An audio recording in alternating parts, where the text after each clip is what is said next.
I remember something that happened to me when I was still in boarding house. There was this girl that was in a corner, you know what we call corner, the two people, sharing a space in school. We used to call it a corner. There was this girl that used to share a space with me. That was Ngozi. And I remember one of those days we had a huge disagreement. I was very upset with her. And then we went to get water. We went to get water from the borehole. And in the disagreement, I had gotten to the point and I said, you are a wicked person. You are a very wicked person. And so when we went to get water, I was carrying 2 buckets of water and I couldn't carry 2 of them at the same time. So when I took one to the hostel, I was going back to the borehole to pick the second one. I could not find my second bucket of water, nor the water that was inside it. By the time I, asked questions and got back to the hostel, there was my bucket of water. Ngozi had carried, because she was a bit stronger, she could carry 2 buckets at the same time.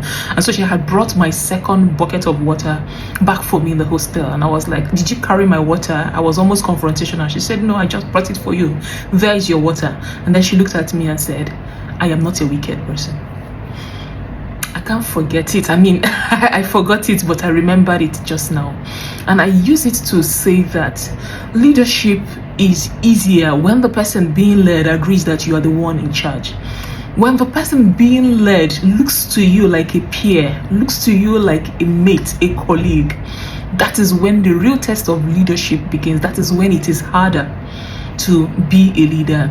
In the story of the prodigal son, the older brother was clearly the leader, but I don't think he saw himself as the leader because this was his brother, this was his peer. If it was his own son who was missing and came back, it would have been easier for him to show acceptance. It would have been easier for him to embrace him. But here was this person who he seemed to be in competition with, and it becomes difficult to serve because I also deserve my own accolades. I also deserve for a party to be thrown for me. I deserve all these things, okay? And from my position, I am not yet ready to now give up all of that for somebody who does not even see me as being their leader, for somebody who does not rate me, for somebody who is practically trying to take from what I have.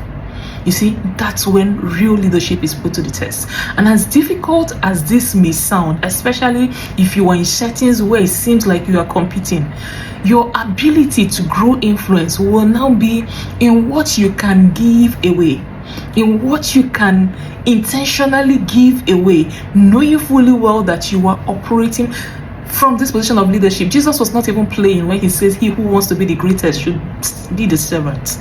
He wasn't even joking.